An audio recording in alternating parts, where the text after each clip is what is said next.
Isang napakalaking tagumpay ang makakamtan ni Rebecca dahil hindi lang siya basta nakapasa sa nursing board exam.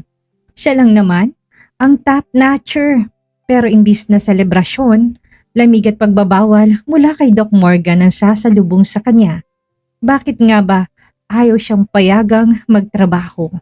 At para kanino nga ba talaga ang pagprotekta ni Doc? Samahan natin si Rebecca sa panibagong yugto kung saan malalaman na ang kasarian ng kanyang quadruplets, dalawang baby girl at dalawang baby boy. Isang napakatamis na sandali na may kasamang pait dahil sa bawat tibok ng puso ng mga bata. Paalala ito ng sakit na baka kailanganin niya silang ipamigay. Pakinggan natin ang emotional at nakatutok na kwento ng Part 23. Rebecca POV. 2 buwan na ang lumipas mula nang ilipat kami ni Doc dito sa Batangas. Malayo, tahimik at walang nakakilala sa amin. Kasama ko pa rin ang mga kapatid ko at si Nurse Mia. Wala naman ako magagawa sa mga desisyon niya kung hindi ang sumunod. Pero kahit na ganun, nagpapasalamat pa rin ako dahil hindi siya nagkulang sa pagsubaybay sa akin.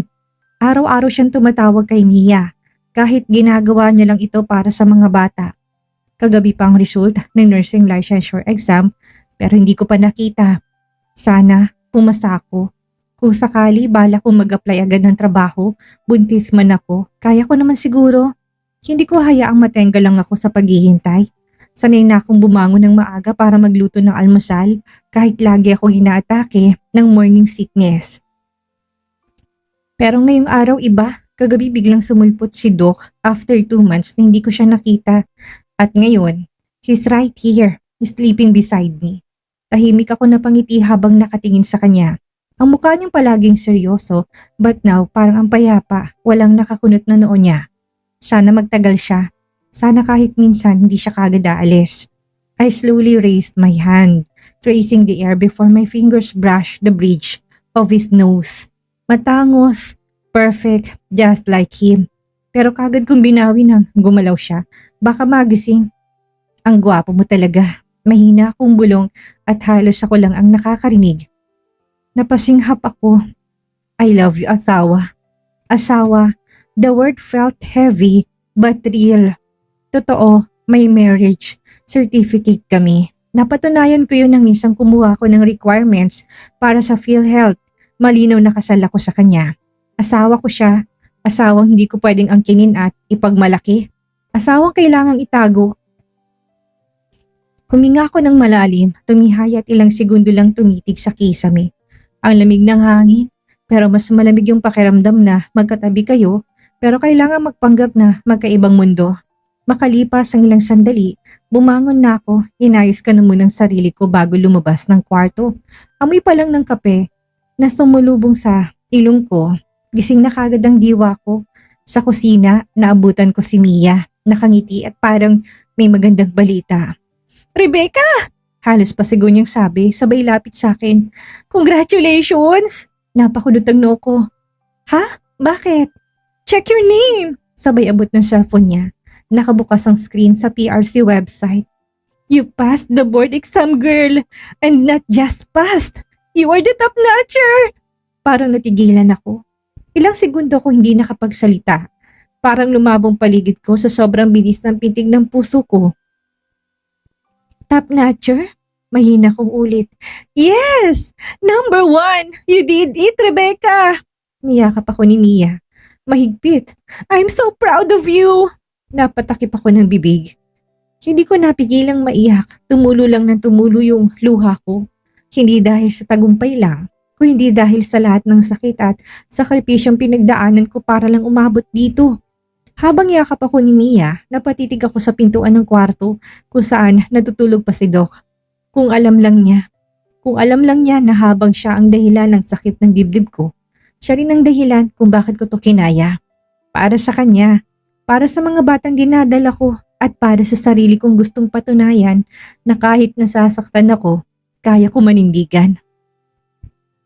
Mag-a-apply ako ng trabaho, sabi ko nang kumalas ako sa pagkakayakap mula kay Mia. Hindi ko alam kung saan ko kinuha ang lakas ng loob pero gusto ko talagang subukan. Gusto kong maramdaman na may silbi ako, na may ibang saysay ang buhay ko. Bukod sa pagiging asawa sa papel at ina sa sinapupunan, bigla siyang napatigil. Ha? Talaga? You mean now? Yeah, mahinahon kong sagot. Kahit na temporary lang, I need to feel normal again. Hindi lang nakatenga, hindi lang umaasa. Pero ano? Hindi na siya nakasagot kasi may boses na sumabat mula sa likod. Mag-a-apply ka ng trabaho? Sabay kaming napalingon ni Mia. Nakatayo si Doc sa may pinto ng kusina. Gising na siya, suot pa rin ng puting shirt at pajama. Pero ang mga mata niya, hindi halatang bagong gising, hindi rin kalmado. Matulis, galit at parang kidlat na handang tumama. Doc, tawag ni Mia, halatang nagulat. Gising ka na pala. I was just congratulating Rebecca. Nakapasa siya board exam. She even got the top. So what? Puto ni Doc, malamig ang tono. Lumapit siya ng mabagal pero ramdam kong tensyon sa bawat hakbang niya. So what if she passed? It doesn't mean she can start working now. Napalunok ako pero hindi ako atras sa kanya. Doc, gusto ko lang subukan. Hindi namang mabigat. Subukan? Tumawa siya na mapakla, laughing without humor. You're pregnant, Rebecca. You don't need the job. You need to rest. Alagaan mong mga anak ko. I can provide everything you need. Pero hindi lang naman yun ang kailangan ko. I insisted.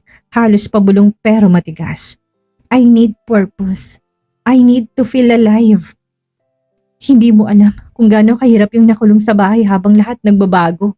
Tumingin siya ng diretso sa akin, mabigat at puno ng inis. Rebecca, stop it. You don't understand how dangerous this is for you and the babies. Kapag may nangyari sa kanila, you'll regret it for the rest of your life. Mananagot ka sa akin. So no work, period. Giit niya na may galit sa mga mata. Nakita ko pa na bahagyang kumuyom ang kamao niya pero pinigilan niyang magtaas ng boses. Pagkatapos mong manganak, dagdag niya, bahala ka sa buhay mo. Magtrabaho ka, gawin mong lahat.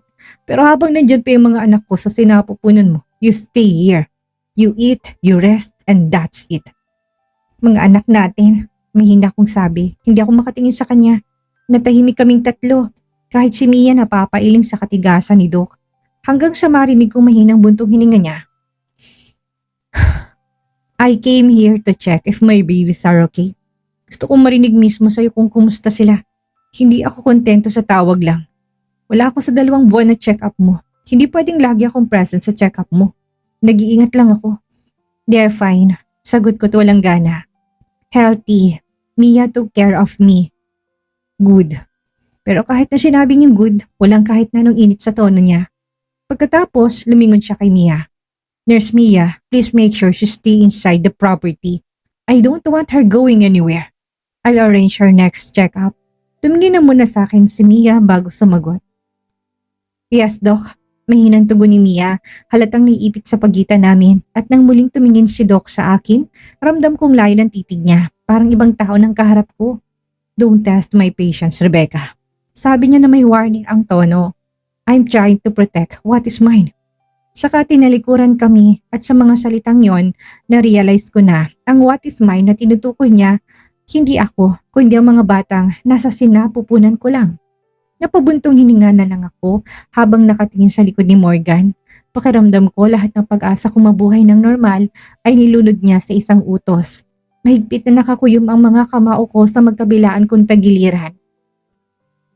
I was seeing with anger pero sinisikap kong pigilan ang sarili ko na wag sumagot. Kahit na gusto kong sumigaw, gusto kong sabihin na kaya ko naman na hindi ako mahina. Pero ano pa bang silbi? Sa kanya, buntis lang ako. Daluyan ng dugo ng mga anak niya.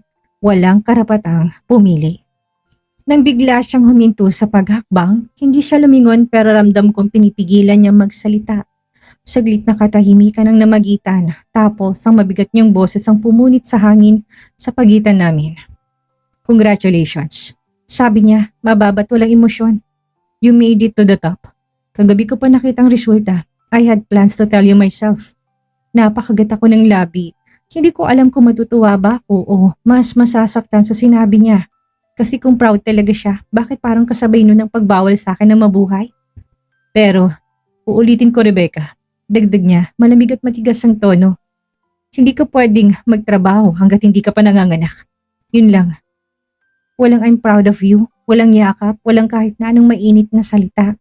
Parang simpleng report lang, isang utos na kailangang sundin. Tumango ako kahit na nakatalikod siya. Okay, mahina akong sagot at pilit na pinapakalma ang boses ko. Thank you for the reminder. Pero sa loob-loob ko, habang pinapanood ko siyang lumalayo ng kusina, alam kong hindi kailanman makakalimutan yung pakiramdam na pinigilan ka ng tao na gusto mong ipagmalaki mo. Kasi sa sandaling yon, naramdaman kong kahit na anong taas na narating ko, wala rin pala akong halaga sa kanya. Mariin ako nakatitig sa sarili ko sa salamin. Panty lang ang suot ko habang nakatitig sa tiyan ko na sobrang bilog na. 6 na buwan na pala, parang kailan lang na malaman ko na buntis ako. Pero ngayon hindi ko na halos makilalang katawan ko. Wala na yung dating maliit na bewang, yung balingkinitan kong katawan. Ngayon, bawat galaw ko may kasamang bigat at hingal. Pero sa gitna ng lahat ng pagpabagong ito, napapangiti pa rin ako minsan. Kahit sa loob ng tiyan kong ito, may 4 na buhay, 4 na munting puso na sabay-sabay tumitibok. Malikot na naman kayo ha? Bulungkot marahang inaplos ang tiyan ko nang maramdaman kong kumilos ang isa sa kanila. Pagod ako pero hindi ko kaya magreklamo.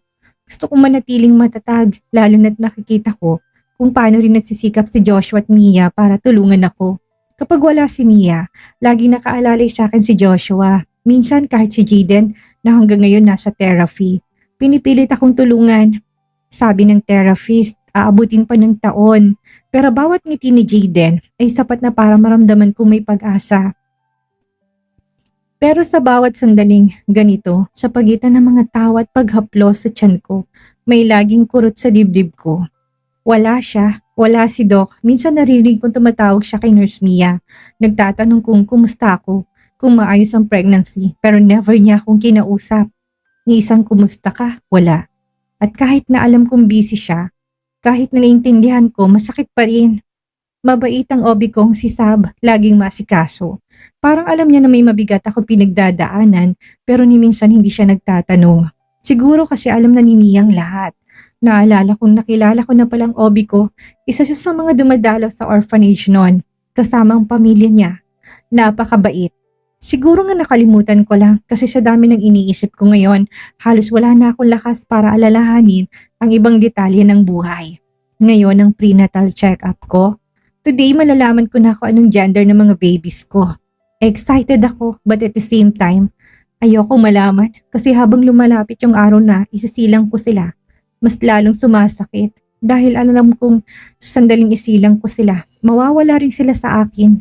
They will be taken away. Ibibigay kay Candice at siyang babaeng mahal ni Doc ang kikilalaning ina ng mga batang pinasan ko sa loob ng 9 na buwan. Ang sakit isipin, bulong ko, halos hindi ko marinig ang sarili ko. I carried them, I loved them before they even existed, pero sa huli hindi ako mama nilang kikilalanin. Ramdam kong unti-unti naginit ang mga mata ko pero pinunasan ko kaagad bago pa man tumulong luha. Hindi ako pwedeng umiyak. Hindi pwedeng magmukhang mahina. Be strong, Rebecca. Bulong ko sa sarili. You have to be strong for them. Isang katok sa pintong gumising sa mga tahimik kong pagnilay-nilay. 3 katok, tapos boses si Nurse Mia mula sa labas. Rebecca, are you ready? Nandyan ang van. Tara na. Huminga ako ng malalim at pilit na pinapawi ang bigat sa dibdib ko. Isang ngiti ang pinilit kong ilabas kahit ng totoo, durog na durog ako sa loob. Coming, sabi ko bago ko kinuhang dress ko, tinignan ulit ang sarili sa salamin. 6 na buwan, 4 na buhay, at isang pusong sinusubukang wag tuluyang mabasag. Habang nasa biyahe kami, hindi ko mapigilang wag magtanong kay Mia kung darating ba si Doc. Nasa likod ako ng sasakyan. Nakasandal sa bintana habang pinagmamasdan ng daan ng mga puno. Sa bawat kilometrong nilalampasan namin, lalo lang bumibigat ang dibdib ko. Mia, mahina kong tawag. Tingin mo, darating si Doc. Sandali na tahimik si Mia bago siya tumingin sa akin sa rearview mirror. Hindi ko sigurado, Rebecca. Sagot niya, may bahid ng pag-alangan. May sakit si Candice. Sabi ni Doc, mas priority niya ngayon yon. Napatingin ako sa labas, pinilit kong umiti kahit na gusto kong mapaiyak. Sakit na naman, bulong ko. Huminga ng malalim si Mia. Actually, ilang araw na raw na nagwawala si Candice. Hanggang ngayon, hindi pa rin sila maikasal ni Doc. Lagi kasing nauudlot. Either may emergency si Doc, kaya siguro nagsakit-sakitan na naman si Candice. Napangiti ako ng mapait. Ganun ba? Walang ganang sagot ko. Pilit na magaan ang tono pero ramdam ko nanginginig ang boses ko. Lahat kailangang makuha. Ewan ko ba? Tugon ni Mia sabay iling. Pero kung tutuusin, Doc, just married her a long time ago kung gusto talaga niya. Parang may pumipigil kay Doc. Napayuko ako. May pumipigil talaga pero hindi ko na kailangang sabihin kung ano dahil alam kong ako yon. Tahimik kaming dalawa pagkatapos nun. Tanging ugong ng makina at mahinang tugtog mula sa radyong maririnig. Pinikit ko na lang ang mga mata, umaasang kahit sa ilang oras lang, makakatakas ako sa sakit. Pero kahit ipikit kong mukha pa rin ni Doc ang nakikita ko. Bumuntong hininga ko at sinandal ang ulo sa upuan. Mia, mahina kong sabi, hindi ko binuksan ang mga mata. Okay lang sa akin kung mas priority niya si Candice. Tahimik lang siya pero ramdam kong tinitingnan niya ako sa salamin. Okay, sagot niya sa uli. Pero Rebecca, kahit na anong mangyari, proud ako sa'yo. Ang tapang mo. Ngumiti ako kahit na may luha ng pumatak sa pisngi ko. Matapang? Siguro. Pero, but not strong enough to forget him. Pagpasok pa lang namin sa clinic, napahinto ako. Hindi ko inaasahan na narito na si Doc Alcarte nakaupo sa waiting area. Parang matagal na naghihintay. Biglang bumilis ang tibok ng puso ko. Hindi dahil sa kaba, kundi dahil sa matinding pagkasabik na muli siyang makita. Pero kagad din ako natigilan nang mapansin kong sugat sa gilid ng labi niya. Hindi pa tuluyang magaling pero halatang ilang araw na yon. Morgan, mahina akong tawag kasabay ng maliit na ngiti. Pero hindi siya ngumiti pabalik. Walang salita. Tumayo lang siya at diretsong pumasok sa consultation room. Parang walang nakita. Pinilit kong ngumiti kay Nurse Mia bago sumunod sa loob. Habang siya naman naiwan sa waiting area. Pagpasok ko, agad akong sinalubong ng OB ko. Si Doktora Sabrina o si Sab, gaya ng tawag ko sa kanya. Mainit pa rin ang boses niya tulad ng dati para may dalang liwanag. Rebecca, you look glowing as always. Bati niya sabay yakap. How are you, dear? Any discomfort lately? Masakit pa rin ba yung likod mo? I smiled faintly. A little, pero manageable naman, Doc. Good! Today is the big day. Nakangiti si Sab. Halatang mas excited pa kaysa sa akin. Well, finally know the gender of your quads. Tumingin ako kay Morgan. Tahimik lang siya sa gilid, nakaupo sa stool, pero kakaiba siya ngayon. Hindi siya yung karaniwang matigas. Seryosong Doc na sanay kong makita. Sa mga mata niya may lungkot na. Hindi ko maintindihan, parang may dinadala siyang bigat na pilit niyang itinatago sa likod ng kanyang katahimikan. Gusto kong lapitan siya, gusto kong tanungin kung okay lang ba siya. Pero paano kung mailap pa rin siya sa akin? Paano kung hindi niya gustong presensya ko? Okay, sabi ni Sab habang inaayos ang machine. Let's take a look at these little angels, shall we? Huminga ako ng malalim at humiga sa bed. Tinaas niyang dress ko at tinakpan ng kumot ang ibabang bahagi ng katawan ko. Nilagyan niya ng gel ang tiyan ko at malamig yun pero kagad kong naramdaman ang kilig at ang kaba. Sa gilid, lumapit si Doc, tahimik pa rin pero ramdam ko na nakatingin siya. Unti-unting lumitaw sa screen ang imahe ng unang baby. Ayan, sabi ni Sab, nakangiti habang ina-adjust ang probe. This one is a girl. Parang bumagal ang oras. Napangiti ako. Napahawak sa dibdib ko. A girl, bulong ko. Ngumiti rin si Sab. Yes, a beautiful baby girl. And look at that. She's moving her hand. Parang kumakaway. Tumawa ako ng mahina. Parang pinahid ang luhang tumulo sa pisngi ko. Hindi ko alam kung bakit ako naiiyak. Siguro dahil sa sobrang tuwa. Now let's see the next one, sabi ni Sab. Marahang slide ang probe. Ilang segundong lumipas bago niya muling nagsalita. And this one? Huminto siya sandali parang binibitin kami. Is another girl. Napasingab ako. 2 girls? Yes, Rebecca. You've got 2 lovely girls.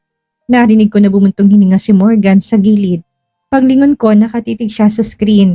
Mataas ang panga, pero nanginginig ang kamay niyang nakapatong sa tuhod. And now, sabi ni Sab, let's meet the next two. Tahimik ulit.